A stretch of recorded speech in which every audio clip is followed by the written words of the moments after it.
Alors bonjour, bonsoir, bienvenue pour cette cinquième émission de La Plume à la Une, qui sera la dernière de cette saison. Et on va finir en beauté puisque nous avons aujourd'hui notre invité qui est Charlie Bregman, donc un auteur, blogueur, et vous verrez, vous aurez l'occasion de faire sa connaissance si vous ne le connaissez pas déjà. Et aujourd'hui, nous allons aborder un problème qui est un petit peu récurrent, qu'on avait vu un petit peu sous-jacent apparaître dans les 4 autres émissions, excusez-moi. C'est en fait l'auteur ou l'auteure indé, est-ce que c'est un homme ou une femme orchestre finalement? Voilà, c'est un petit peu la problématique du jour et on va discuter ça avec Charlie qui connaît bien le problème. Alors je laisse la parole à Laure qui, comme d'habitude, maintenant va nous présenter un petit peu plus dans le détail le sujet. Merci. Le sujet du jour. Bonsoir à tous et merci d'être là. Merci à Charlie aussi d'avoir accepté notre invitation. C'est vrai que pour cette dernière émission avant l'été, parce que je vous rassure, on reviendra. On reviendra en septembre, mais on va vous laisser un petit peu vous reposer et écrire. On s'est dit que ce serait peut-être pas mal, surtout que c'est une saison où il y a pas mal d'auteurs qui sortent des livres un petit peu avant l'été ou qui font leur promo, de parler de cette difficulté qu'on peut avoir à trouver du temps pour à la fois écrire, à la fois se promouvoir, gérer ses plateformes, faire ses corrections. Enfin, quand on sort un bouquin, il y a la partie diffusion qui est déjà un gros boulot, et puis après il y a toute la partie promotion. Et c'est vrai que l'édition, on l'oublie souvent, c'est pas que de la diffusion, c'est tout le boulot que fait un éditeur quand on a un éditeur, c'est-à-dire parler du livre et présenter le livre. Donc, ça nous intéressait un petit peu de partager avec vous, parce que moi je sais que quand j'en parle avec des auteurs, c'est tout de suite, ça revient souvent, quoi. J'ai pas le temps et puis je sais pas tout faire. Or, c'est vrai qu'on est tous les trois dans l'univers du livre, sur le net. On a pas mal de contacts, de tuyaux, peut-être de petits trucs à vous donner pour que tout ça vous fasse moins peur. Et puis Charlie est là avec nous aujourd'hui puisque c'est un auteur qui s'auto-édite depuis un petit moment maintenant et avec succès pour partager son expérience. Et peut-être Charlie, tu peux peut-être nous donner déjà tes premières expériences d'auteur indé. Est-ce que tu as peut-être rencontré quand est-ce que la première fois le côté homme orchestre t'a sauté à la figure et comment tu y as fait face? Ou alors j'y ai fait face un petit peu. Je pense que ça a pris quand même un certain temps, quoi. Enfin moi, je pense que je suis un petit peu long par rapport à d'autres auteurs. C'est même, ouais, en fait, je suis très très long. J'ai commencé en fait il y a 10 ans en fait avec ce nom Charlie Bregman parce que c'est un pseudo.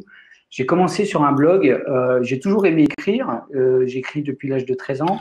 Mais par contre, j'avais pas encore le besoin, je ressentais pas l'envie de partager ce que j'écrivais avec les autres.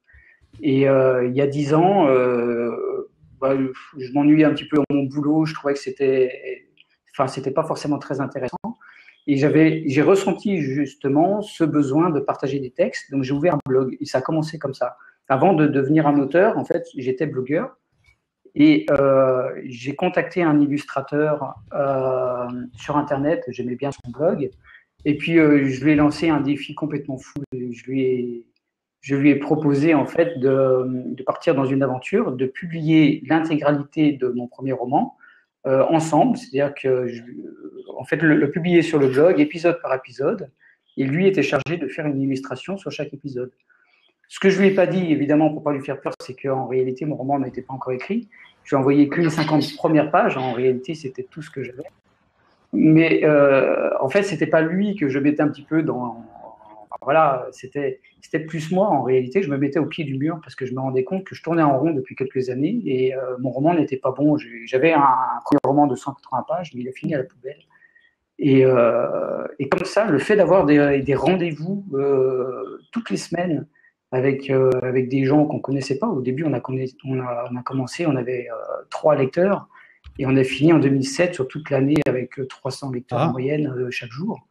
Le blog a été cité à la radio, tout ça. On a eu pas mal de succès entre guillemets. C'était pas non plus énorme, mais c'était suffisant en tout cas pour trouver une vraie motivation à avancer et puis trouver en plus de nouvelles idées parce que en fonction de là où ça réagissait. Je pouvais partir dans une autre direction. C'est-à-dire que je voyais ce qui accrochait les gens, ce qu'ils espéraient aussi pour les personnages, et j'aimais bien jouer aussi avec leurs attentes, ne pas leur donner tout de suite en fait ce qu'ils attendaient justement. Donc on est parti dans un roman feuilleton, et c'est à la fin de cette aventure qui a duré 1 an et demi que les gens m'ont encouragé finalement à faire un livre. Mais là, il y avait tout un travail de réécriture à faire, de correction, qui était très très long, parce que je travaillais à côté. En plus, c'était l'époque où je me suis mis à mon compte, donc je travaillais 2 fois plus. Et donc, ça a pris un certain temps. Et donc, le blog s'est terminé en 2007 et le roman est sorti en 2011. Il a fallu du temps.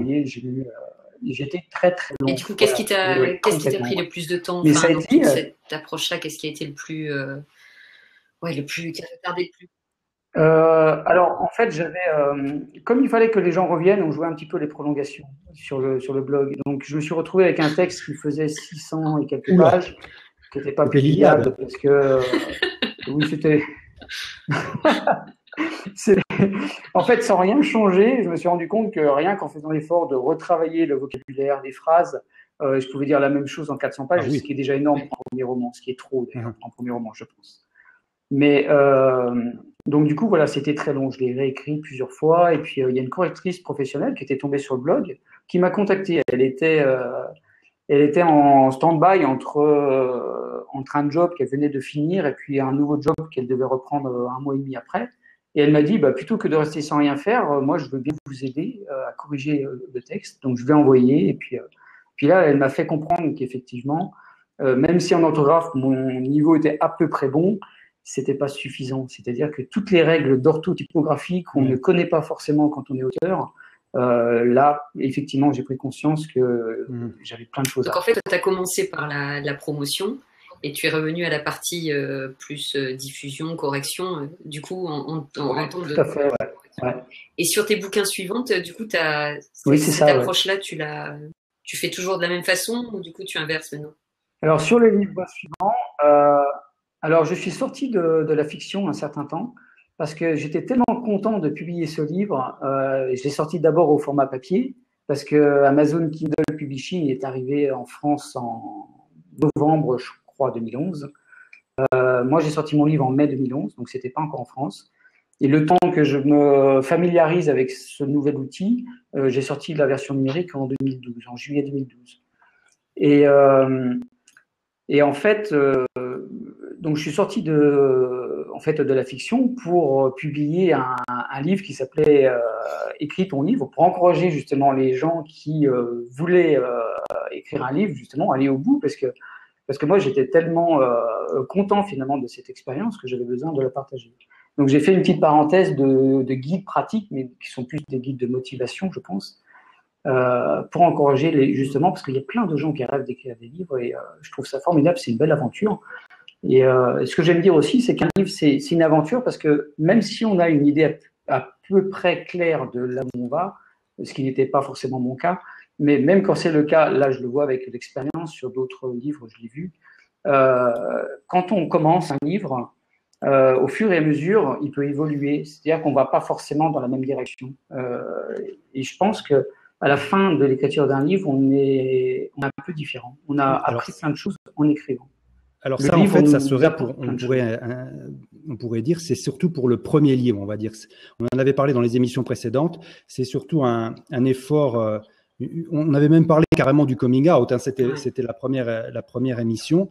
Et oui, c'était super intéressant. Et là, après, on se rend compte, l'auteur, je parle aussi l'auteur à chaque fois, c'est vrai que le français est une langue assez misogyne, ça me gêne, mais c'est comme ça.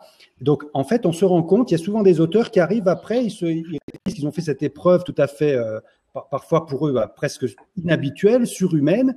Ils ont réussi à pondre quelque chose, à se rendre compte que peut-être il fallait le corriger, et puis là, paf, ça recommence. Il faut gravir une autre montagne. C'est un petit peu Sisyphe, quoi. On commence à parler de trucs. La couverture, le marketing, le machin, des choses qui sont complètement, qui n'ont rien à voir avec l'effort qu'ils viennent juste de parcourir. Alors, est-ce que tu pourrais nous parler un petit peu de cette réalisation chez toi, même si tu n'as pas tout à fait ce parcours, puisque tu as commencé par le blog et ensuite tu as écrit. Mais quelle a été un petit peu ta réaction lorsque tu as réalisé ça, le choc, la stupeur? Qu'est-ce qui s'est passé? Une fois que le livre était sorti, tu veux dire? Moi, je me suis mal. Je reformule. C'est-à-dire, le moment où tu as réalisé que il faut aussi porter ce livre, c'est-à-dire commencer à le diffuser, à communiquer, à faire des choses qui ne sont pas forcément dans les compétences d'un auteur normalement constitué, on va dire. Ouais, tout à fait. C'est exactement ça. Je pense que les auteurs sont un peu introvertis et quand il s'agit de venir parler, là, sur un blab, en fait, déjà, c'est aujourd'hui, je suis un peu plus habitué à le faire et je suis loin d'être à l'aise. Mais il y a ne serait-ce qu'un an avant, Voilà, c'est clair que c'est. Il faut que les auditeurs, j'en profite là, parce que maintenant tu peux pas t'échapper, mais ça fait quelques mois quand même que je te courtise, que j'essaye de t'aider. Et puis c'est aussi pour ça que la semaine dernière, je me suis fait suer. Je me suis fait à t'amener sur la plateforme, etc. Ça a duré 1 heure, mais ça mérite. Parce que c'est pas facile. Il faut bien le savoir, c'est pas facile de se projeter comme ça devant tout le monde. C'est hyper. Et donc, je te remercie, Charlie. Non, c'est pas évident, je pense. Je pense qu'on est à l'aise avec la langue écrite et le fait de se vendre à l'oral et tout ça, c'est un autre exercice. C'est vraiment différent. Il y a un rapport à l'image de soi et tout ça. On en parlait avec Chris Simon, que j'ai rencontré plusieurs fois en fait à Paris. Et elle, c'est ce qu'elle disait. Elle le disait, elle le vit très très mal. On ne le voit pas, mais elle dit qu'elle est énormément stressée. Moi, je trouve que ça se voit pas du tout. Et elle me dit, elle vit ça vraiment comme un stress très profond, quoi. Et l'écriture, c'est. Enfin voilà. Je dirais presque que dans l'écriture, on maîtrise tout en fait. On maîtrise le temps, l'espace, alors que l'autre, c'est carrément on tourne la chaussette et on est nu comme un verre au départ. Hein. C'est très très difficile. En fait, avec l'écriture, voilà, c'est ça. Avec l'écriture, il y a quelque chose de rassurant, c'est qu'on peut revenir en arrière, on peut effacer. C'est-à-dire qu'à l'oral, si je dis la moindre connerie, de toute façon, c'est dit, c'est trop tard. Donc, alors qu'à l'écrit, effectivement, c'est pas bien grave parce qu'il y a une phase de réécriture, donc on va revenir et on va dire, ok, ça non, on l'enlève. Et bon, sauf si on a publié sur un blog avant, ça se voit pas, donc c'est plus rassurant. Et c'est vrai que les auteurs à l'oral sont pas forcément à l'aise parce que je pense qu'ils ont ce mécanisme, en fait, ce réflexe peut-être de vouloir se corriger ou de trop anticiper sur ce qu'ils vont dire. Je pense qu'il y a beaucoup d'auteurs qui ne pensent pas au moment où ils vont devoir partager ce qu'ils écrivent. Ils n'anticipent pas, et heureusement d'ailleurs, parce que je pense que si on anticipait, on ne passerait pas le cap de terminer et de le publier. Mais c'est vrai qu'après, quand on se trouve au moment où on doit en parler, j'en parlais dans un article récemment, mais on n'est pas culturellement déjà, on n'est pas préparé à dire du bien de soi et à parler de ce qu'on fait aussi intimement et en bien, parce qu'évidemment, on va pas parler de ce qu'on fait en mal, c'est dommage. Et puis c'est vrai qu'en plus, on n'est pas préparé, comme disait Olivier, à retourner la chaussette, c'est-à-dire que tout ce qu'on a, on a eu l'impression déjà d'avoir livré tellement en écrivant, et puis après, on se dit, en plus, il faut que j'explique tout ça. Et puis, on peut pas l'expliquer comme on l'a écrit, parce qu'on y a mis des choses qui sont personnelles, et puis quand on en parle à l'extérieur, on voit autre chose, on voit l'histoire, voilà, il faut retravailler un peu tout ça. Faire de la communication, c'est pas que parler de soi, c'est parler aux autres de ce qu'on a fait, quoi. Et ça, c'est un métier. Enfin, c'est quand même une compétence que tout le monde n'a pas, et puis tout le monde n'a pas envie, effectivement, ou n'a pas d'ADN pour faire ça, quoi. Vas-y. Alors justement, excuse-moi Laure, on pourrait rebondir un petit peu sur le petit sondage qu'on avait demandé à notre audience de bien vouloir répondre en préparation de cette émission. On a eu quelques réponses et on peut déjà dégager quelques tendances. Parce que ce qu'il faut bien savoir, en fait, c'est ce passage-là. L'auteur, à un moment donné, réalise que il a des choses qui lui manquent. Alors, soit de deux choses, il décide qu'il va essayer de les acquérir et donc d'évoluer, de se réinventer. Soit, non, il n'y arrive pas, ça le dégoûte, il n'a pas envie, donc il va déléguer. Alors, on va voir un petit peu quel genre de questions on avait. Alors, la première question qui avait été préparée par Laure, c'était « Pensez-vous aujourd'hui faire le maximum pour que votre livre soit lu ?» Là, on a en gros, disons, 2 tiers qui disent non et 1 tiers oui. Donc, on a quand même une grande majorité de gens qui pensent qu'ils n'en font pas assez. Ensuite, très rapidement, dans votre effort de promotion, vous pensez manquer, et là c'est d'abord le temps. Les gens disent qu'il manque beaucoup de temps. Ensuite, de compétences et pas forcément d'argent, mais d'autres choses. Ensuite, on avait les domaines de la promotion. Alors, quels sont les domaines de la promotion qu'ils maîtrisent? Alors, les gens, ils pensent pouvoir maîtriser à peu près ce qu'on appelle le blog d'auteur. On avait vu que Charlie Bregman avait commencé avec le blog. C'était un petit peu similaire à Jean-Philippe Touzeau, avec qui j'avais eu le plaisir de parler. Alors, la communication sur les réseaux sociaux, on va dire que là, les gens, ils se sentent plutôt à l'aise, on va dire. Le graphisme et les créations de visuels, bon, ben là, c'est pas terrible. Il y en a presque qui disent qu'ils le maîtrisent pas très bien. Et ensuite, la publication sur des sites de vente, là, c'est à peu près maîtrisé. Donc, on pourrait dire en gros, après avoir vu cette petite, bon là, je l'ai pas affiché parce que j'ai eu un petit problème technique, mais disons que, en fait, en gros, on voit que les gens, ils sont pas à l'aise dans, disons, ce qui est le graphisme, et éventuellement la promotion, le marketing, hein, quoi. C'est toujours les choses un peu classiques. Alors, quelle est ton expérience à ce sujet, toi, Charlie? Parce que je sais que tu étais un petit peu réticent à parler marketing, c'est pas vraiment ton truc, mais il y a quelque chose qui vient comme chez toi dans le leitmotiv, c'est l'authenticité. C'est important pour toi d'être authentique. Est-ce que tu pourrais nous expliquer ça? Être authentique, oui, Enfin, moi, je pense qu'effectivement, quand on est un auteur, on a une image de marque finalement à travailler, hein, c'est ça. C'est le nom, en fait, l'auteur est une marque, voilà. Donc on a toute une image de marque, et cette image de marque, effectivement, elle s'appuie, à mon avis, sur entre autres, en fait, l'authenticité. C'est-à-dire qu'un auteur, il a quelque chose de particulier à partager avec les autres.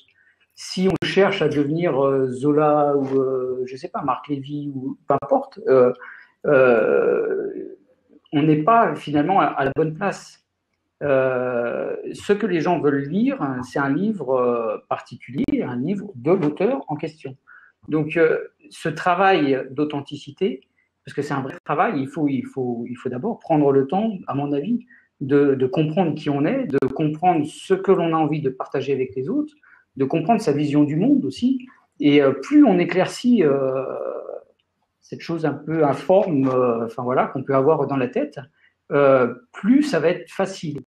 Avant même de parler de marketing, je pense qu'effectivement, il vaut mieux travailler sur qui on est, pourquoi on écrit, ça c'est super important. Est-ce que j'écris pour prendre quelque chose, c'est-à-dire est-ce que j'ai besoin de l'admiration des autres, ou est-ce que j'écris parce que j'ai quelque chose à leur apporter, à leur donner? C'est deux choses un peu différentes. Au début, moi, effectivement, si j'avais publié, parce que j'écris depuis l'âge de 13 ans, donc si j'avais publié mes livres, j'aurais certainement recherché l'admiration ou en tout cas quelque chose comme ça, une reconnaissance. Aujourd'hui, alors on a toujours besoin quand même, évidemment, d'avis positifs et tout ça. Et forcément, on est un animal social, hein, donc on a besoin quand même du regard des autres, enfin que le regard des autres soit quand même assez positif, c'est évident. Mais c'est moins important pour moi. C'est-à-dire que, en fait, j'estime que les livres que j'écris sont là pour leur apporter ce que moi j'ai appris, enfin voilà. Mon premier livre, c'était pour les faire rire, parce que je l'ai écrit à un moment donné où je trouvais que ma vie, c'était un peu chiant, quoi. Je me levais pour aller travailler. Mon travail, c'était sans arrêt, en fait, les mêmes choses répétitives jusqu'au soir. C'était une routine incroyable, et je me rendais compte que petit à petit, j'étais en train de perdre mon sourire, mon humour, et je me suis dit, il faut faire quelque chose là. Et finalement, j'ai écrit un livre comme ça qui m'a fait rire moi, mais du coup, quand on a envie de rire, on peut y aller avec les autres, et donc voilà. Et les guides, c'est pareil, c'est une expérience, donc j'écris des guides pour partager cette expérience. Oui. Les guides, c'est plus facile parce que c'est un travail, bon, il y a pas, voilà, c'est plus facile d'écrire un guide, c'est plus simple. Ça, c'est sûr et certain. Mais c'est pour ça que l'auto-édition, voilà, c'est ça. Je pense que en fait, l'auto-édition, c'est une bonne façon pour n'importe qui finalement de partager ses propres compétences, son expérience, en écrivant des guides, voilà, c'est une opportunité incroyable à mon avis. La compétence qui est requise n'est pas la même après, en termes de communication sur ce qu'on publie. C'est sûr que c'est plus facile de parler de quelque chose qui nous est un peu extérieur ou effectivement d'un guide. Je pense que quand on se positionne là où je te rejoins, c'est que c'est vrai qui dit communication ou marketing veut pas dire fake et on se cache et on déguise.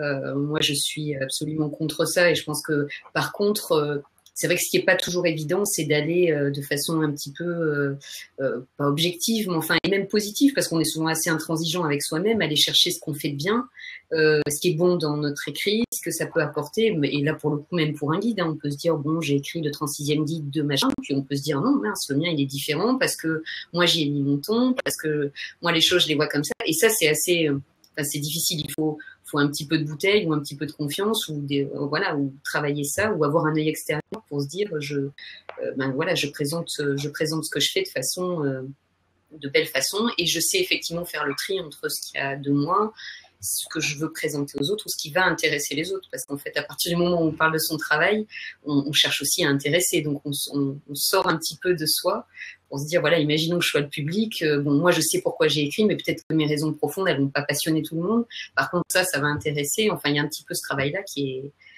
est compliqué et qui je pense est un travail malheureusement on se pose la question à la fin, et je trouve ce qui est intéressant avec ton expérience, c'est que toi comme tu as publié par cette façon sérielle, tu t'es un peu mis un coup de pied aux fesses en disant d'abord je m'expose et puis après je vais voir, je vais faire le travail. Mais il y a beaucoup de gens qui font tout un travail de préparation et c'est au moment où le bouquin sort qu'ils se disent ah ben merde, il va falloir maintenant. En fait, j'ai fait tout ça, mais c'est pour le présenter. Et toi, c'était un petit peu inverse. Et je me dis, ça serait pas mal quelquefois. Je sais pas ce qu'en pensent nos auditeurs, mais je trouve que la communication, ça peut vraiment jouer dans les deux sens. C'est-à-dire soit en bout de course, une fois qu'on est bien prêt et puis qu'on a un peu réfléchi à tout ça. Mais il y a aussi des gens qui, en tout début d'écriture, eh ben, ça va les aider. Comme tu disais, l'écriture, c'est aussi un chemin de réfléchir à ce qu'ils écrivent, à pourquoi ils écrivent, à qui ils veulent le dire. Ça va les aider aussi à terminer quelquefois leur bouquin, comme toi, ça a été ton cas, de t'exposer. Ça t'a obligé en quelque sorte à aller au bout de l'aventure, alors que tu serais resté caché, tu aurais peut-être mis 10 ans de plus à sortir ton roman. Et ça, je pense que ce serait peut-être en plus de se faire ce coming out là, peut-être même avant la fin du bouquin, ce serait peut-être quelque chose qui aiderait certains auteurs à en parler. Alors, je sais pas si avant que Charlie réagisse, je vais rebondir sur ce qu'a dit Laure et j'invite les membres de l'audience donc à sauter dans la case. N'hésitez pas à réagir, à nous parler de votre expérience, de vos angoisses aussi, de vos peurs, parce que c'est pas forcément évident. Donc, je viens d'ouvrir la case qui est supplémentaire. Donc, si vous le souhaitez, entrez dans la case. Donc, vous cliquez gauche avec votre souris et vous pouvez y rentrer. Si vous n'osez pas encore vous montrer et mettre seulement votre voix, j'emprunterai le truc de Diane Borgia, une amie québécoise. Il suffit juste de mettre un post-it sur votre webcam, un petit bout de papier, et à ce moment-là, on ne vous fera que vous entendre. OK? Donc, allez, commencez à vous demander. Voilà, je vois que Séverine, elle va y aller, elle n'hésite pas. Et on va écouter donc Séverine Vialon, qui est auteure et avec qui j'ai eu le plaisir de parler il n'y a pas très longtemps. On va voir ce qu'elle a à nous dire. Ça va pour l'instant, Charlie? Ça va? Il a l'air détendu. Ouais, c'est très bien. Parce que c'est pas évident non plus, hein, le première interview comme ça. Donc voilà, le temps que la connexion se fasse avec Séverine. La voilà. Bonsoir Séverine. Bonsoir. Alors, moi, je me posais une question en vous écoutant par rapport au fait de parler du travail qu'on fait. Ouais. J'ai sorti mon 3e roman là il y a peu et j'ai été quand même assez étonnée de ce que pouvaient dire certaines blogueuses par rapport à mon roman. Et je me demandais si c'était pas une bonne idée en mal quoi, ou c'était en bien. Ah d'accord. Et je me demandais justement si c'était pas intéressant de le faire lire à des blogueuses avant la sortie, d'avoir leur retour avant la sortie, parce que je trouve qu'elles en parlent presque mieux que nous. Bah, c'est sûr les blogueurs sont, de toute façon, c'est une sorte de revue de presse, hein, les blogs. Donc ça, quand c'est positif en plus, c'est des lecteurs. Moi, il m'arrive de faire des retours comme ça sur des bouquins. On lit un livre, on l'aime, on va en parler forcément. On va le défendre au moins aussi bien que la personne qui l'a écrite. Après, il faut tout simplement qu'il y ait de la disponibilité. C'est le seul problème qu'on peut rencontrer, c'est que déjà il faut trouver des blogueurs qui lisent les auteurs indépendants. Il y en a de plus en plus, ça c'est la bonne nouvelle. C'est même en train de devenir presque à la mode. On voit des blogs. Non, mais c'est vrai. Hein. Moi, je vois même des adolescentes là qui font du YouTube, enfin du booktubing. Je veux dire, ça y va. Hein. Je veux dire, il y a une espèce d'explosion phénoménale. On en parlait même au début en off avec le YouTube, enfin le Facebook Live, le YouTube Live. Voilà, il y a une espèce de libération culturelle qui est en train de se faire. Bon, alors il y a avec plus ou moins de qualité, on va dire, mais ça a le mérite d'exister. Oui, puis c'est de plus en plus ouvert, surtout aux auteurs indépendants. Ce qui avant, et il n'y a pas si longtemps que ça, moi ça fait 3 ans que gravite dans le milieu des indépendants, donc c'était quasiment impossible. Il y avait vraiment un ou deux bénévoles qui acceptaient de lire des indépendants très reconnus. Maintenant, c'est ouvert et c'est aussi un moyen pour les blogueurs de se faire connaître.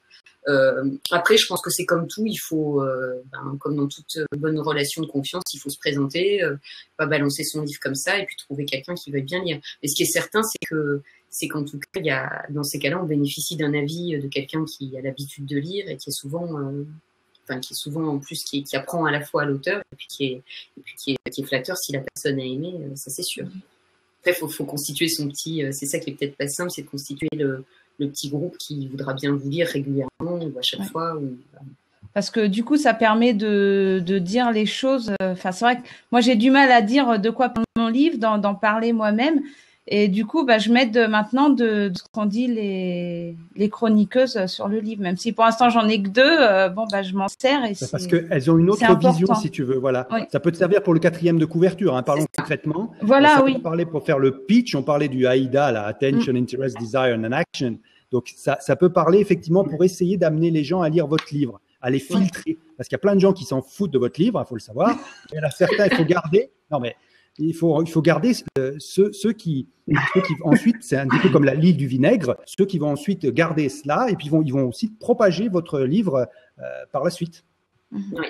Et c'est vrai que là, il y a Chris Simon qui souligne, il y a un hashtag jeudi auto-édition qui existe depuis 2 mois et qui encourage en fait à parler le jeudi sur Twitter des bouquins auto-édités qu'on lit. Et là, du coup, vous pouvez repérer des gens qui lisent de l'auto-édition et notamment des blogueurs. Alors, il y a 2 blogueuses qui au Bazar des livres et des livres et moi qui ont porté cette initiative. Mais du coup, autour, il y a beaucoup d'autres blogs qui du coup se sont dit, tiens, c'est cool de lire de l'auto-édition et comme ils font gagner des livres, on s'est aussi aperçu qu'il y avait des livres de qualité, des livres corrigés. Enfin, ça a fait un peu des émules, alors qu'avant, il y avait même eu une blacklist de blogueurs qui avaient dit, je n'irai jamais de l'auto-édition, plutôt mourir, une flamme de l'enfer. Enfin, il y avait des trucs ridicules, mais vraiment, c'est vrai. Vraiment, il y a des gens qui étaient venus comme avec un malade, quoi. Avec un étendard, c'était presque exagéré. Donc maintenant, c'est un petit peu l'effet de mode inverse avec, très honnêtement, je pense que quand on s'engage à lire de l'auto-édition, il y a aussi du risque parce que voilà, tout n'est pas corrigé, tout n'est pas. Mais moi, j'encouragerais les blogueurs à demander un extrait et puis après à se faire une idée en fonction du début du livre. Et voilà. Moi, c'est souvent, pour Book & Series, quand je sélectionne les livres pour les publier, c'est exactement ce que je fais. Je demande le départ et si je vois que la personne n'a pas travaillé son livre du tout, je lui dis gentiment d'aller le travailler, puis sinon je le lis. Et toi, Charlie, est-ce que tu interviens, est-ce que ça t'aide d'avoir des avis de blogueurs? Est-ce que tu recherches cela ou pas vraiment? Je crois qu'il a disparu. Oui, on l'a perdu. Audio en ligne. Effectivement. Ah bon. Moi, je l'entrevois, mais je ne sais pas s'il m'a entendu. Non, Vous m'entendez plus? De très loin. Non, je demandais, Charlie, si tu avais eu une. Vous m'entendez plus? Si, je t'entends. Est-ce que tu m'entends, toi? Oui. Je voulais savoir, Charlie, si toi, tu utilises. Bon, ok. Si tu utilises les blogueurs. Oui, tout à fait. Je vous entends, je vous vois. Je voulais savoir si tu utilises les blogueurs, enfin, si tu recherches leur avis pour tes livres, alors en amont de la publication ou voire même en aval lorsque tu as déjà publié. Alors, je pense que en fait, promouvoir un livre, ça peut commencer bien avant le moment de la sortie. Je conseille même de promouvoir son livre avant, parce qu'il y a tellement de livres qui sortent que c'est un petit peu difficile. Plus vite on en parle finalement, et mieux c'est, parce qu'il y a quelque chose qui existe, on partage déjà l'univers, on peut présenter déjà les personnages, on peut parler de peut-être des problèmes qu'on peut avoir pendant l'écriture, et tout ça, ça crée une ambiance et une attente finalement. Quand les gens attendent le livre, forcément, le jour où il sort, d'accord. Il y a quand même. Je pense que c'est plus facile. D'accord. Moi personnellement, les blogs, je les ai utilisés pour le premier roman. Bon, je manquais de. Le son est relativement mauvais. Le son n'est pas bon. Charlie, c'est pas de sa faute. Olivier. Mais je pourrais résumer son idée en disant qu'effectivement, c'est quelque chose qu'il faut rechercher. D'accord. Rechercher donc le contact avec les blogueurs, y compris surtout avant la publication du livre, pour aider à la propulsion. Alors, est-ce que tu as d'autres choses à rajouter, Séverine? Sinon, on va peut-être libérer ta case et puis demander à une autre personne, si tu le veux bien, si souhaité intervenir dans la discussion. En tout cas, merci beaucoup Séverine de ta Merci Séverine. réaction. Merci Séverine. Donc n'hésitez pas les autres personnes à intervenir, à réagir à ce qui vient d'être dit. Hein. Alors voilà, Florence, Edmondo, Faé, n'hésitez pas à le faire. On voit. Voilà, c'est ça. Rentrer dans le blab. Donc, on va continuer notre petite discussion. Et si vous le sentez à un moment donné, n'hésitez pas à intervenir et à rentrer. Alors, est-ce que toi, par exemple, Charlie, tu te dis, bon, ben, il y a certaines choses que je ne sais pas faire, je vais déléguer à d'autres personnes qui sont peut-être plus compétentes que moi. Est-ce que ça t'arrive? Alors, je ne délègue pas forcément tout, mais en tout cas, je travaille avec d'autres personnes, ça c'est sûr, oui. Déjà, pendant l'écriture, j'ai une personne à qui je fais relire, qui me donne son avis, qui est capable de pointer et de dire, bon, voilà, ça, non, ça c'est même pas la peine, tu jettes parce que c'est pas bon. Là, par contre, tu devrais peut-être faire un peu mieux.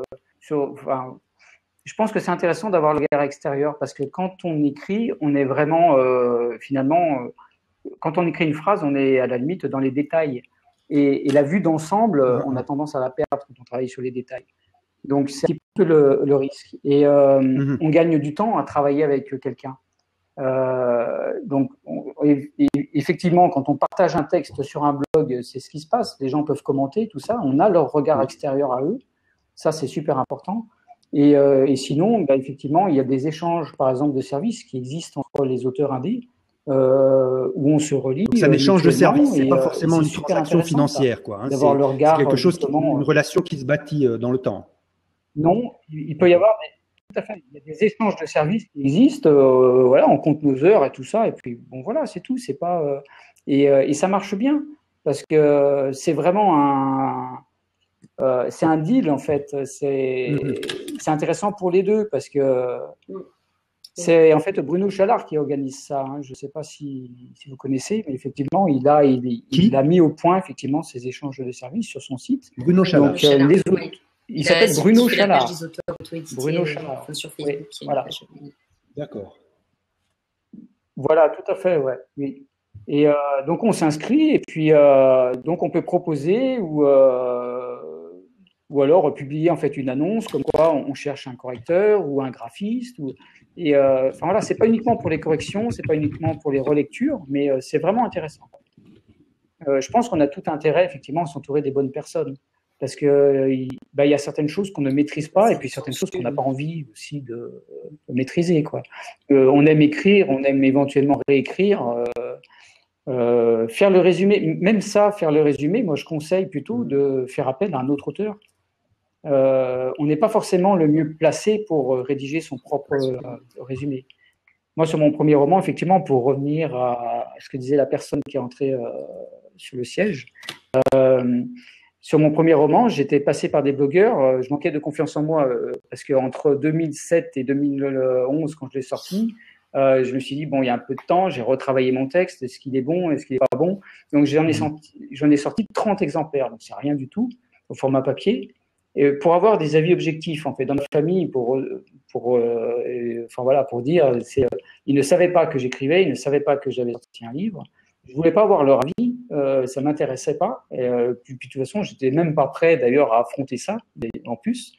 Et moi, ce que j'ai fait, voilà, j'ai envoyé mon livre à des blogueurs pour avoir leur avis, pour avoir des avis objectifs. Et je me suis dit, bon ben voilà, en fonction de ce que je vais avoir, je verrai si l'aventure je la continue ou pas, quoi.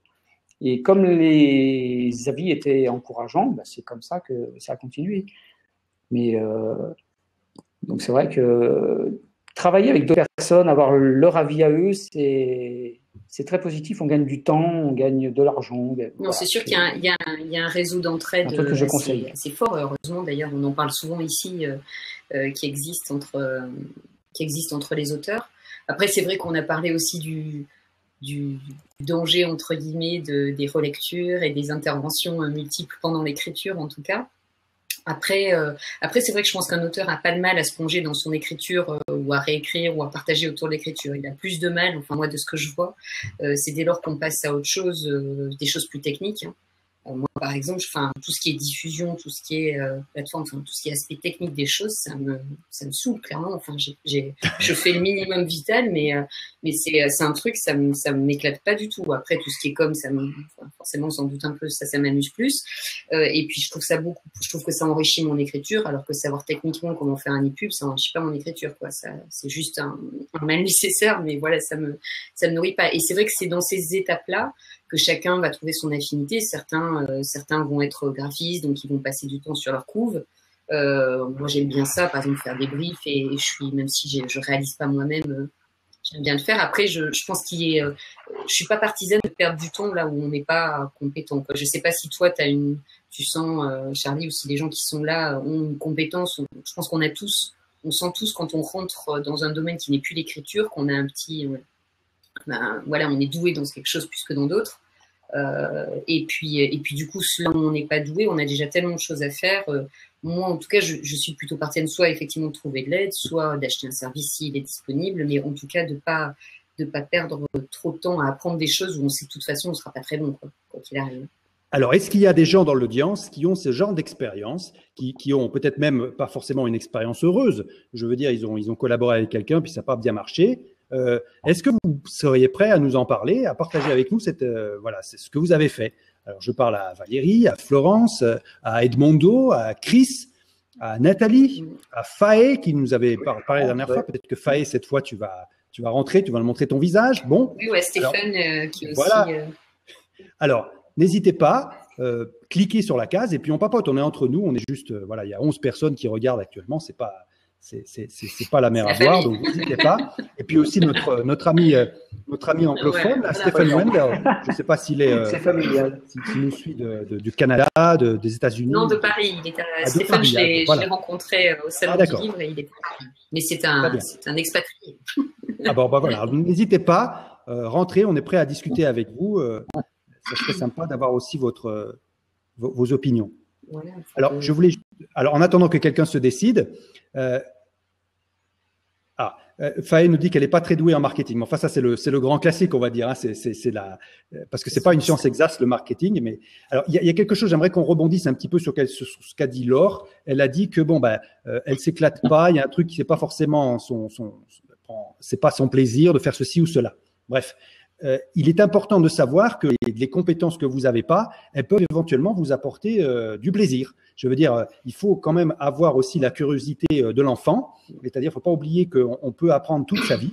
C'est une chance que l'on a d'avoir la neuroplasticité du cerveau, c'est une réalité. On peut toujours apprendre des nouveaux trucs et ça peut être même drôle.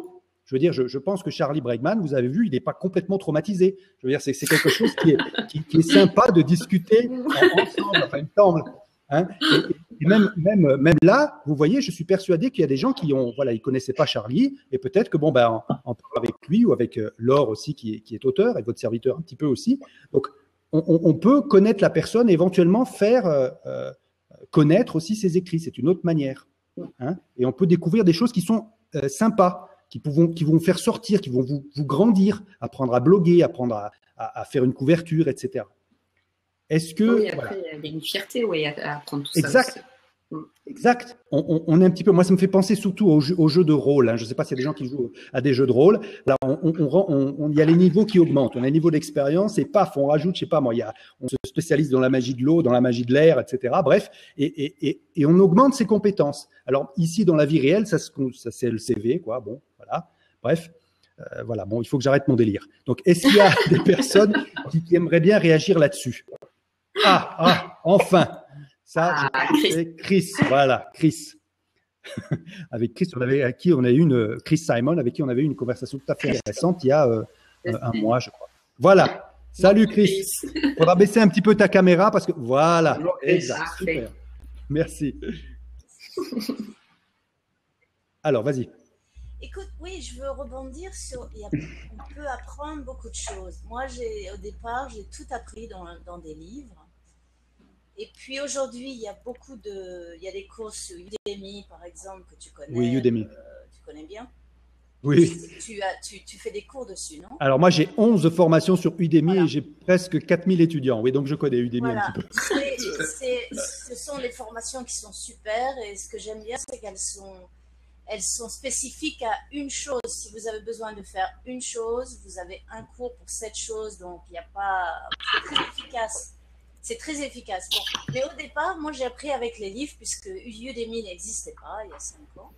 5-6 ans, je ne pense pas que ça existait. En tous les cas, je ne savais pas. Et donc, on peut apprendre beaucoup de choses. Maintenant, c'est vrai que, comme tu l'as dit, Laure, il y a des choses que, bon, même si on les apprend, on ne sera pas terrible quand même à l'arrivée. Et moi, par exemple, je sais que ce qui est graphisme, bon, je suis pas... J'arrive à faire une couverture pour le numérique, mais pour le papier, c'est plus compliqué. Il faut être très précise. Moi, je ne suis pas quelqu'un de très précise à ce niveau-là. Et donc, c'est vrai que je fais faire maintenant, j'avais réinvesti l'argent que j'avais gagné avec Lacan. Je l'ai réinvesti pour faire des couvertures. Et j'avais, par exemple, pour le dernier livre, mon dernier roman, la couverture a été faite par un graphiste, mais c'était de l'argent que j'avais réinvesti de Lacan, et avec lequel j'avais payé, par exemple. Voilà. Très bien.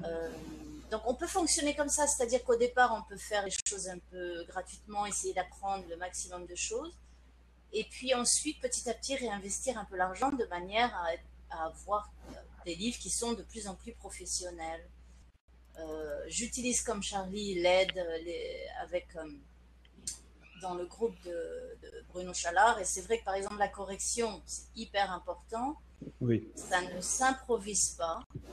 Et pour l'instant, c'est vrai que j'ai pas eu des sommes suffisantes pour le faire, pour payer, mais c'est quelque chose que j'envisage vraiment dans lequel investir. Pour l'instant, je fais des échanges. Je l'ai fait d'ailleurs avec Florence qui nous écoute. Florence Clairefeuille, oui. Et c'est vrai que c'est quelque chose que j'envisage complètement, au même titre oui, que les versions papier de couverture, que j'envisage d'investir dans le futur. Oui. Dès que j'ai un livre qui fonctionne suffisamment pour le faire. C'est hyper important. Oui, là c'est intéressant parce qu'on dit un certain nombre de mots. On dit investissement, compétences, formation. Et donc il faut bien que vous réalisiez qu'on est tous, on est des édupreneurs. C'est ce qu'on appelle édupreneurs ou des indés. C'est-à-dire qu'on est en train de faire sa propre marque, on fait son self-branding et on apprend. D'accord ? Donc, c'est quelque chose qui est une réalité que vous devez accepter. Alors, il y a un peu de bruit de fond, je ne sais pas d'où ça vient. Oui. Voilà, je vais couper mon micro. Mais bon, on est auteur, entrepreneur. Oui, c'est ça. Et c'est vraiment le bon terme. Il faut l'accepter. Voilà. C'est bien. Voilà. Je pense qu'on ne peut pas nier le fait que, voilà, qu'il y a une partie du boulot qui est un boulot d'entrepreneur. Donc après, on fait soi-même, on fait... Voilà, moi je peux vous dire simplement, bon moi j'ai monté 2 entreprises, c'est vrai, avec des salariés, avec du capital, etc. Et l'avantage quand même qu'on a d'être auteur, c'est qu'on a la liberté de se planter et que ça fait pas très mal. Je veux dire, on perd juste un petit peu de temps et un peu d'argent, mais pas beaucoup par rapport à ce qui peut arriver, par exemple, dans un parc d'aventure. Je sais pas, moi je touchais du bois, mais j'avais peur qu'il y ait un enfant qui tombe, qui se fasse, qui s'accidente, etc. Là, bon, je veux dire, en tant qu'auteur, on a quand même relativement peu de risques. Et donc, il faut prendre les choses de façon positive. C'est super et c'est sympa de pouvoir écrire et d'apprendre en même temps. Hein, tout au long, au fur et à mesure que vous publiez, vous apprenez, vous évoluez. Alors après, je pense qu'il y a quand même un, je sais pas si Chris partagera mon avis, mais il y a quand même un peu un leurre. Enfin, moi, je trouve qu'il y a quand même un peu une promesse de dupe avec l'auto-édition qui était de dire vous allez pouvoir tout faire vous-même et ça va être facile, entre guillemets. Je pense qu'effectivement, après, tous ceux qui maintenant s'auto-éditent se rendent compte qu'il y a à écrire. Après, il y a se publier. Il y a après le temps qu'on veut consacrer et qu'on peut consacrer aussi concrètement à son apprentissage ou pas, l'argent qu'on peut y consacrer si on n'a pas le temps. Et je pense que la bonne nouvelle, c'est que maintenant, tout le monde sait que voilà, s'auto-éditer, c'est pas juste écrire un livre et le mettre sur les réseaux. Il y a d'autres choses à faire. Et c'est vrai que c'est bien que voilà, l'entraide aussi touche à d'autres domaines, que les services touchent à d'autres domaines et qu'on ne fasse plus croire aux gens que simplement s'auto-éditer, c'est mettre un livre pas corrigé avec une couverture pas faite ou pas relue sur les réseaux. C'est pas que ça, quoi. Et c'est un petit peu moi, ce que je vois, c'est des auteurs qui, quand ils réalisent ça, se disent « Ah ben zut, il y a du boulot. » Et oui, il y a du boulot, quoi. Donc c'est ça qui peut un petit peu faire peur. C'était un petit peu le sujet d'aujourd'hui, un petit peu libérer sur cette partie stressante de l'auto-édition. Alors, moi, je vais faire un petit peu, je vais filer la métaphore et je vais poser la question à Charlie Bregman, parce qu'on parlait de l'homme ou de la femme orchestre, mais en général, l'homme ou la femme orchestre, il joue une partition. C'est qui l'écrit, cette partition? Je veux dire, est-ce qu'elle est toujours connue au départ, c'est-à-dire les étapes qu'on a à parcourir, hein, l'ouverture, le prélude, etc., puis la fermeture, ou est-ce que c'est quelque chose qu'on écrit au fur et à mesure? Et qui est l'auteur de cette partition? Est-ce que c'est l'auteur lui-même ou est-ce qu'il y a un échange avec les lecteurs? Comment ça se passe?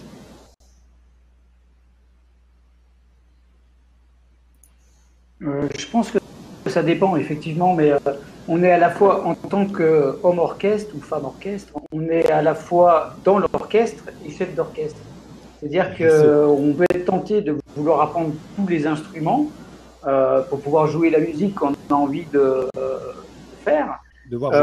Et on peut être amené effectivement, comme dit Chris,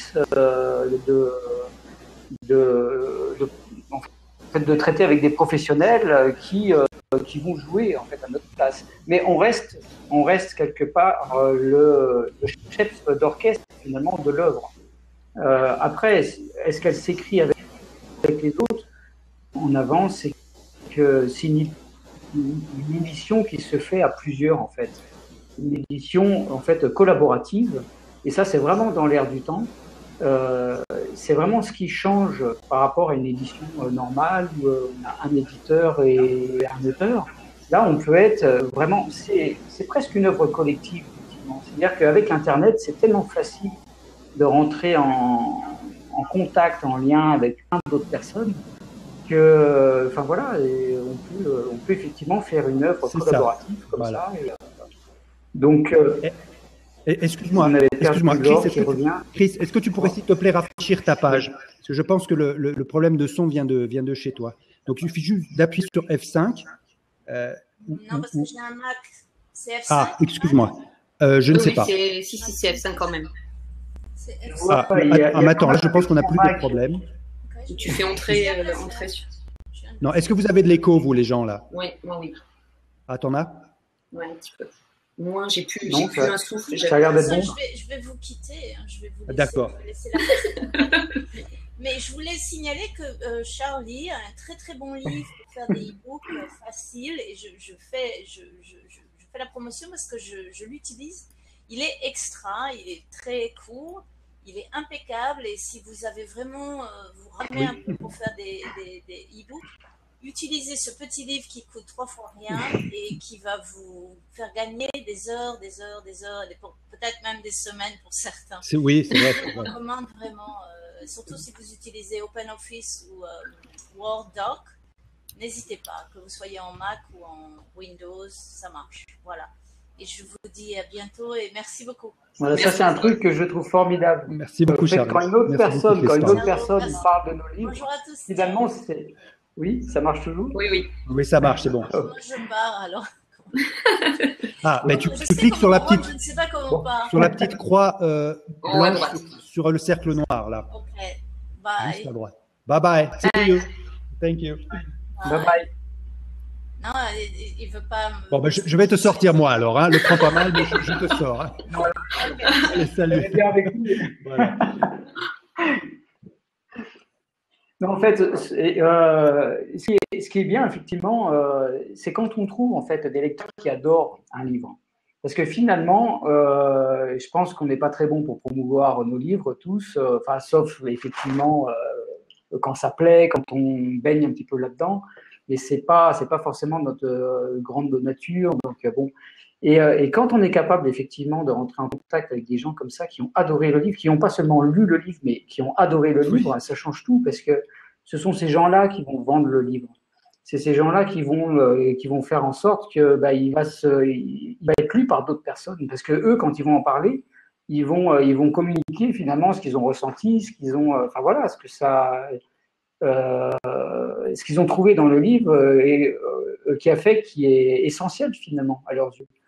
Donc, là, c'est juste un petit clin d'œil, un grand merci à Chris qui me fait une pub très souvent d'ailleurs sur les réseaux. Mais je pense que c'est parce que tu le mérites un petit peu quand même. Je suppose. Il n'y a pas de hasard.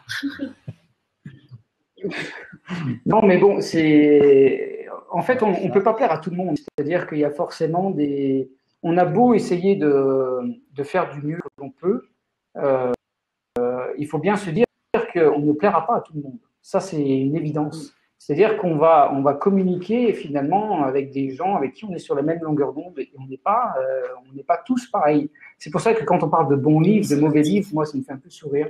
Je pense qu'il n'y a pas de bons livres et de mauvais livres. Un livre, c'est une rencontre entre un auteur, un lecteur, et puis la rencontre se fait ou elle se fait pas. Mais nous, ce qu'on essaye de faire, évidemment, c'est de faire de notre mieux. Donc, c'est pour ça, pour revenir à ce qu'on disait au tout début, c'est être authentique. C'est-à-dire que si on cherche à faire semblant, si on ne sait pas encore vraiment trouver tout ça, ça risque d'être difficile parce qu'on parle de quelque chose que l'on ne maîtrise pas. Je pense que le vrai travail qu'on a à faire, c'est un travail sur soi. En fait. Mais je crois que c'est la plupart, je pense que tu as raison et que c'est le cas de la plupart des auteurs, c'est que quand on décide de commencer à parler de son écriture ou voilà, de sortir en tout cas de son bureau, c'est d'abord un premier travail sur soi-même, d'arriver à parler de soi et d'être assez franc. Je pense que si on se construit un personnage ou en couleur, ça fonctionnera pas, surtout si on doit soi-même faire sa promo, parce que à la limite, quand on laisse sa promo dans les mains d'un éditeur ou d'un promoteur, il peut un petit peu raconter une histoire, mais quand on doit le dire soi-même, je pense que ça se voit vite. Et puis il y a surtout une question, quand on est auto-édité, il y a aussi on n'a pas trop parlé de l'effort dans la durée, mais c'est vrai que communiquer, ça dure pas 5 minutes quand on est auteur indépendant, c'est tous les jours, c'est tout le temps. C'est comme on est ce soir, c'est sur les réseaux sociaux, et si on veut durer et si on veut à un moment donné pas connaître ce moment d'essoufflement où on va plus avoir que sa 4e de coup va faire tourner en boucle ou ne plus savoir quoi dire, et ben effectivement, il faut être assez cash et aborder des sujets qui nous tiennent à cœur et être assez naturel. Je pense qu'aussi c'est un gage de pérennité dans la com, quoi. Oui, parce qu'on peut s'y perdre quelquefois. On peut avoir l'impression qu'il faut jouer un petit peu un rôle comme ça lorsqu'on va au-devant des autres, parce que l'auteur, il apporte, en fait, il va vers les autres, hein, forcément, puisqu'il apporte son livre, son cœur, il a mis ses tripes, etc. Et effectivement, à long terme, pour être aligné, on va dire, avec à la fois son être intérieur et puis ce qu'attendent les gens à l'extérieur, eh bien moi, je conseille fortement d'arriver à être naturel. C'est-à-dire que si on n'est pas obligé de jouer un rôle à la fois à la scène et puis chez soi, eh bien on est vachement mieux dans sa peau. Et donc on peut beaucoup mieux parler comme ça des choses et aller vers les autres. Alors. Mais en fait, c'est tout à fait intéressant ce qu'on discute. Moi, je suis l'émission n'est pas tout à fait encore terminée. Moi, je suis très reconnaissant déjà à Charlie pour sa générosité, pour effectivement son authenticité, parce qu'on découvre que lui, il a quand même, on va dire, il a quand même une œuvre derrière lui. Il a écrit un certain nombre de choses, mais il n'est pas, il reste naturel, il reste simple. Et c'est quelque chose que vous devez aussi, vous, ceux qui nous font l'amitié de nous écouter en direct ou en rediff, vous devez découvrir vous-même, vous apporter quelque chose aux autres. Et il faut aussi, en tant qu'auteur, entrepreneur, je ne sais pas comment dire, il y en a certains qui disent entrepreneur, mais enfin bon, ça fait un petit peu long. Mais je veux dire, il faut savoir maîtriser son image et ne pas avoir peur d'aller devant les autres. Alors, est-ce qu'il y a encore une autre personne qui veut intervenir ? Ce serait bien qu'on ait un dernier intervenant. Je sais qu'il y a…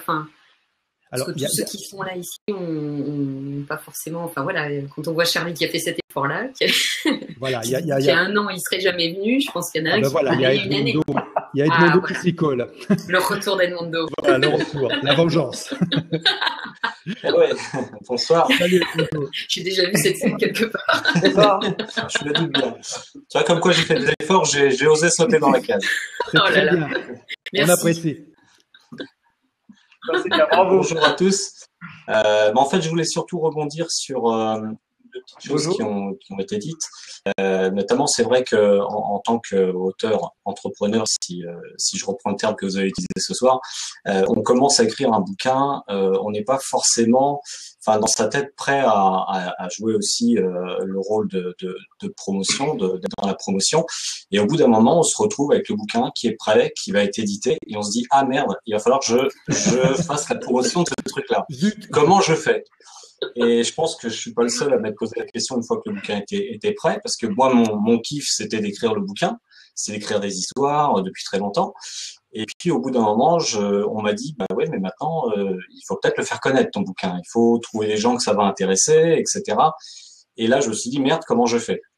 Donc en fait, ma première idée, qui s'est avérée ne pas être si mauvaise que ça, c'est pour ça que je voulais partager ça, c'était de m'adresser à un canal en fait qui était un peu plus dans la proximité.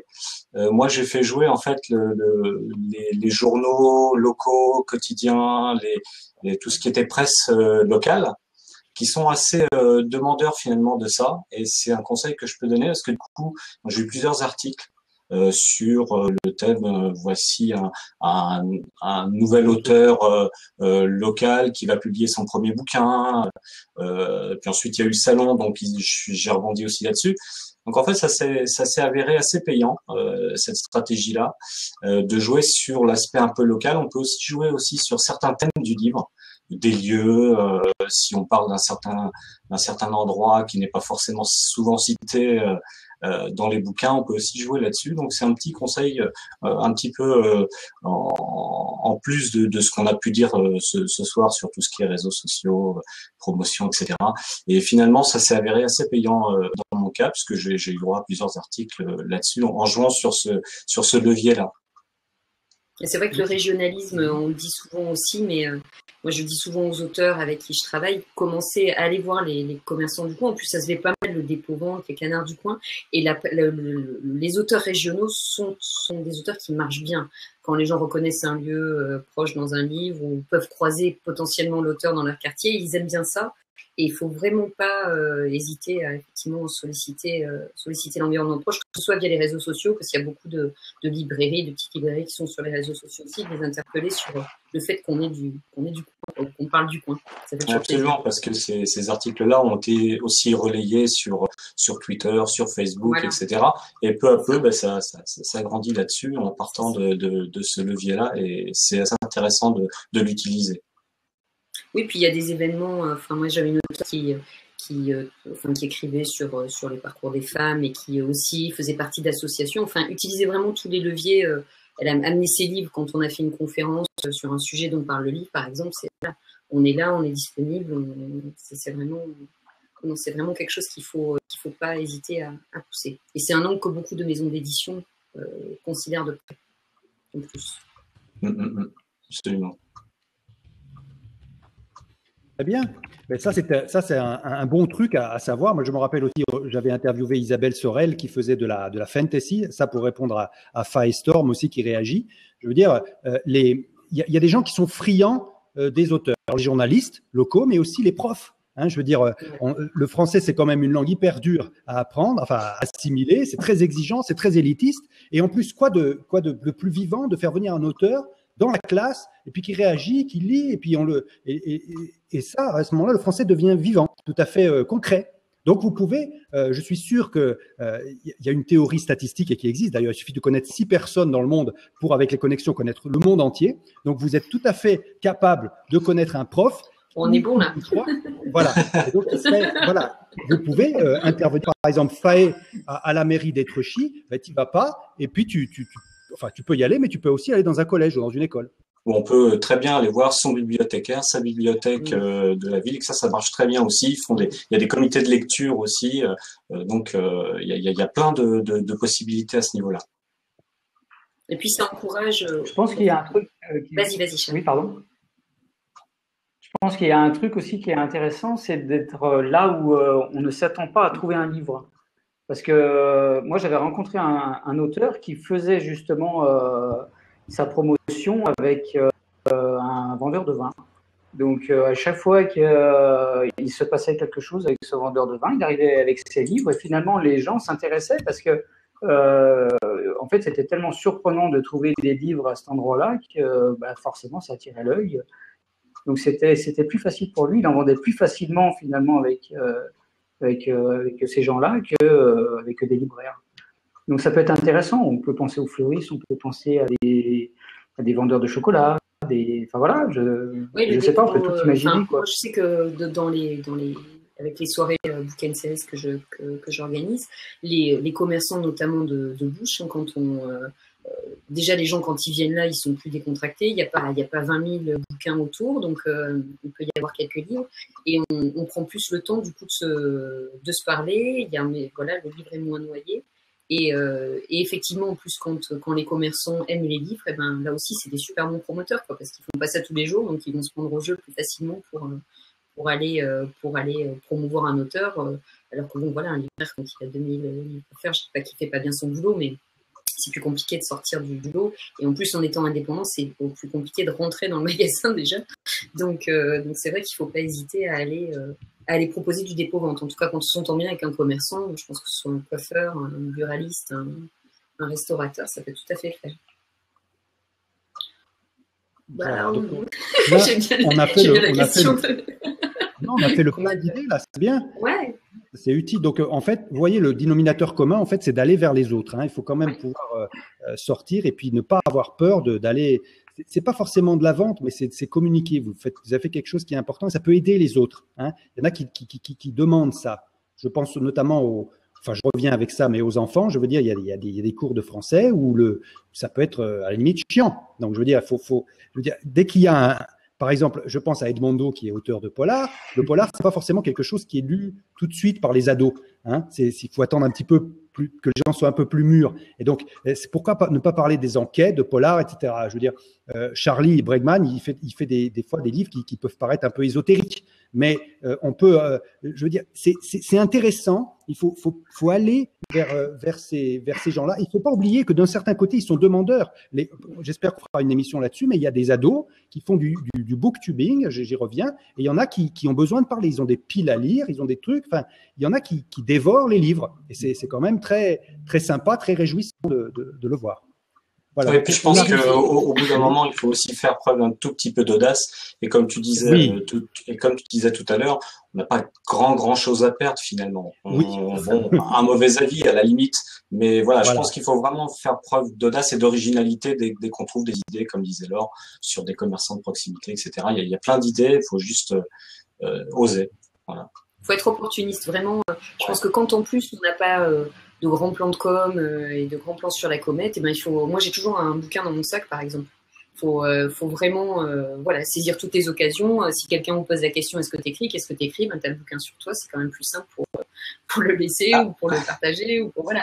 Et c'est vrai que voilà, il y a des petits réflexes comme ça à avoir ses cartes sur soi et puis on s'aguerrit aussi. Au départ, on regarde ses chaussures et puis après on commence à se faire à l'idée qu'on est auteur. Moi, j'ai été alpaguée par la prof d'un de mes enfants qui m'a dit mais votre fils m'a dit que vous écriviez, mais est-ce que c'est vrai mais vous savez, faire venir des vrais gens qui écrivent dans la vraie vie, les élèves ils seraient contents d'en parler. Enfin voilà, c'est des petites et de toute façon, si ça fait pas vendre, ça nourrit notre univers d'auteur et ça nous donne envie de continuer et de se dire ben voilà, je fais un truc qui va être oui, ça oblige les personnes à sortir de soi-même, de sa gang.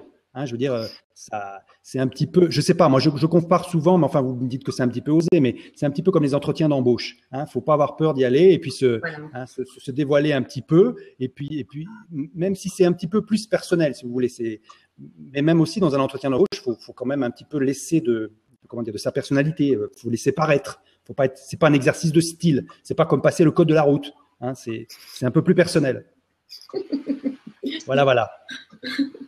Bon, alors on s'achemine tout doucement vers la fin de cette émission qui était très vivante. C'est très bien. Je vais vous dire, mon sentiment, c'était que j'étais un petit peu, c'était pas terrible au début parce qu'on n'avait que 3-4 personnes qui étaient là. Mais petit à petit, c'est arrivé. Les gens sont venus. Il y a Edmondo qui a sauté, il y a Chris, etc. Je veux dire, c'est très chouette et puis c'est très réjouissant. Donc ça donne de bonnes perspectives pour le retour de l'émission, peut-être en septembre. On verra sous quelle forme. Alors je vais inviter les personnes qui sont là, qui nous ont fait l'amitié de nous rejoindre, peut-être de nous donner un petit mot de la fin. Donc on va commencer avec Edmondo. Après on va aller avec Charlie, ensuite Laure, et puis j'essaierai de dire quelque chose de pas trop idiot à la fin. Voilà. Alors Edmondo, qu'est-ce que tu voudrais dire qu'est-ce que tu pourrais nous dire? Qu'est-ce que ça t'inspire cette émission sur, je rappelle donc, auteur indé, homme, femme, orchestre? Ce que ça m'inspire en fait, c'est que finalement la promo, c'est un peu pour nous tous auteurs indés un peu pareil, c'est presque une souffrance au départ. C'est quelque chose à laquelle on n'est pas forcément préparé. On le vit la plupart du temps pas super bien parce que c'est pas à la base ce qu'on aime faire. Ce qu'on aime, c'est écrire.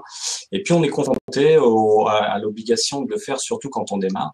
Parce que la structure n'est pas là, les contacts ne sont pas là, il faut les créer, etc. Il faut aller à la recherche au devant de ce qui existe. Et on a la chance aujourd'hui d'avoir oui, 4-5 ans d'expérience dans l'auto-édition, où l'auto-édition a vraiment explosé en France. Et il faut se servir de tous les nouveaux outils qui arrivent. Et moi, ça m'a vachement facilité les choses parce qu'il y avait plein de choses qui étaient là sur Internet, sur les réseaux sociaux, etc. Et puis ne pas hésiter aussi à toutes les petites idées qu'on peut avoir et faire jouer aussi ces autour de soi, pas seulement à travers les réseaux sociaux, mais aussi dans l'environnement proche. Ça peut être un bon plan et voilà. Ne pas hésiter à y aller. Très bien, merci beaucoup Edmondo pour cette intervention. Je rappelle qu'Edmondo aussi a gagné un prix du Polar il n'y a pas très longtemps et on avait eu, si vous voulez revoir cette émission, on avait discuté avec lui, on avait partagé pas mal de choses. Alors, je vois que Charlie, on le voit plus, mais sans doute qu'on l'entend. Est-ce qu'on nous entend, Charlie?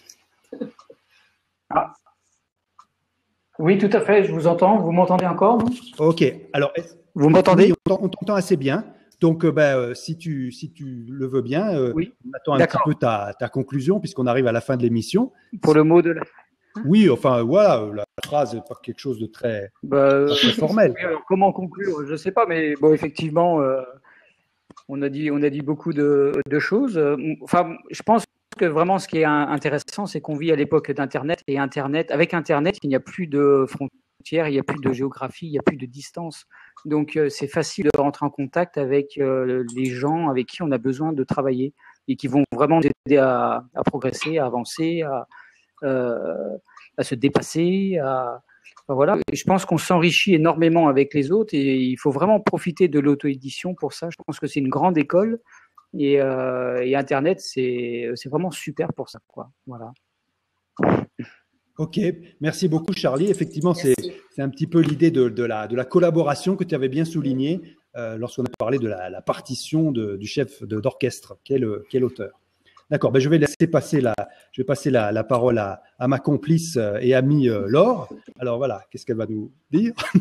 Non, moi je voulais conclure enfin sur des encouragements. Surtout, c'est vrai qu'on a parlé d'homme orchestre un peu par provoque, hein, mais je pense qu'on peut surtout parler d'apprentisseurs. Hein. Il faut voir ça sur un côté positif, c'est-à-dire qu'il y a beaucoup de choses à apprendre. Et puis la bonne nouvelle, comme j'écrivais récemment, c'est que c'est pas une traversée en solitaire. Hein, il y a beaucoup de choses qui existent dans l'entraide, dans les services, et je pense qu'il faut pas se leurrer sur le fait qu'il y a effectivement du boulot, mais aussi c'est comme dans tout. Quand on achète une voiture, on sait qu'on va la conduire, on va pas forcément tout réparer, on peut changer un pneu et pas forcément réparer le moteur. Mais là c'est pareil. Je pense qu'il faut savoir de quoi on parle, il faut appréhender son rôle d'auteur indépendant dans sa globalité et pas se dire qu'être auteur c'est juste écrire, parce qu'aujourd'hui c'est beaucoup de choses, mais c'est aussi plein de choses à découvrir. Et quand on est curieux, et je pense que quand on est auteur, on fait fonctionner ces petites cellules grises, donc on est curieux de pas mal de choses, et c'est des choses à découvrir, c'est des gens à rencontrer, et après à chacun de faire le tri entre ce qu'il va faire lui-même, ce qu'il va déléguer, ce sur quoi il va se faire aider. Et en tout cas, je pense qu'il faut surtout pas se dire ça, j'arriverai jamais à le faire. Il faut simplement essayer de le faire. Et puis si on n'est pas très doué, dire la prochaine fois je me ferai aider ou je le ferai faire. Mais en tout cas, c'est global, c'est plutôt retourner un petit peu en phase d'apprentissage sur plein de choses. Et puis aussi, il faut pas négliger le fait que toutes ces choses-là viennent nourrir quelque part notre affirmation de soi en tant qu'auteur, viennent nourrir aussi notre univers, viennent parfois nourrir notre écriture. Quand on réfléchit à ces thèmes d'écriture, à son identité d'auteur, on est nourri dans tout ça. Et donc, c'est pas si déconnecté que ça de ce qu'on veut faire initialement, c'est-à-dire écrire des histoires. Donc voilà, donc ne lâchez pas, grosso modo. Oui, ça c'est vraiment très important. C'est un des messages forts qu'il faut donner à nos amis qui nous font l'amitié de nous écouter. Bon, moi, je pourrais dire tout simplement, à vrai dire, quand j'ai commencé à lancer ces blagues, c'est marrant. Oui, mais c'est absus révélateur. Hein. Je me disais, ça serait une blague, parce qu'il a fallu beaucoup de temps pour, convaincre certains auteurs à y venir. Et puis finalement, je pense que c'est bien, c'est utile. C'est un petit monde qui existe et à mon avis qui est positif, objectivement parlant, qui apporte un message positif. Puisqu'on est tous, en tant qu'auteur, on va dire, on a tous quelque chose à partager avec les autres, d'accord ? Et il faut réaliser que toute sa vie, on apprend, d'accord ? Et dans ce monde qui est, bon, vous avez bien vu, les nationalismes sont exacerbés. Il y a des choses qui viennent de se passer récemment, d'accord? Et il y a un danger, il y a toujours un danger qui existe, d'accord? Il est important que nous, en tant qu'auteurs, on doit apporter du bonheur aux gens, à mon avis. On doit leur permettre de s'évader, d'être bien pendant quelques heures, d'accord? À travers le temps et l'espace. Et il faut aussi, on est là en tant qu'être humain, il faut aussi aller vers les autres. Et je pense que, bon, avec l'émergence d'Internet dont parlait Charlie Bregman, cette espèce de conscience collective qui va petit à petit évoluer et changer, je l'espère, à améliorer notre conscience. Bref, pour être tout à fait terre à terre, il faut savoir qu'être auteur, ce n'est pas que écrire. C'est peut-être, vous réaliserez à un moment donné que ça va faire peut-être que 1/5 de votre temps. Tout le reste, il va falloir communiquer, faire des couvertures, etc. Ce n'est pas chiant, c'est intéressant. Vous allez vous dépasser, vous allez faire des choses bien qui vont vous apporter et vous allez apporter des choses aux autres. D'accord? C'est ça qu'il faut retenir de toutes ces émissions, de tout ce délire, de toute cette blague dont je parlais. D'accord? Donc, il faut, voilà. Donc, il faut être, je remercie vraiment, sincèrement, tous les gens qui sont intervenus, qui a préparé la plupart des petits sondages qu'on a fait. Donc, je vous invite, on va essayer de revoir en septembre ce que ça va donner. On va prendre quelques semaines de vacances. Personnellement, moi, je suis très malade. Enfin bref, je suis enrhumé. J'espère que ça ira mieux. Encore merci à Chris, à Edmondo, à surtout Charlie Bregman. Merci beaucoup à Laure Lapègue pour toute l'énergie qu'elle a déployée. Merci aux gens qui nous ont fait l'amitié d'intervenir. Et puis, parler un petit peu de cette petite émission parce que on est en train de créer quelque chose de bien et de positif. Hein. Voilà. Donc on va essayer de continuer ça. Et si c'est pas sur Blab, ce sera ailleurs, mais en tout cas, voilà, on verra bien. On n'a pas l'intention de vous laisser tomber. Voilà. Alors bon, je vais appuyer sur le petit bouton et puis ensuite on va poser. Alors merci, on va mettre la pause. Merci. Voilà, bye. Merci encore à tous et à toutes. À bientôt. Salut. Voilà, passez une bonne fin de journée sur cette petite planète bleue. Merci à Allez, tous. au revoir.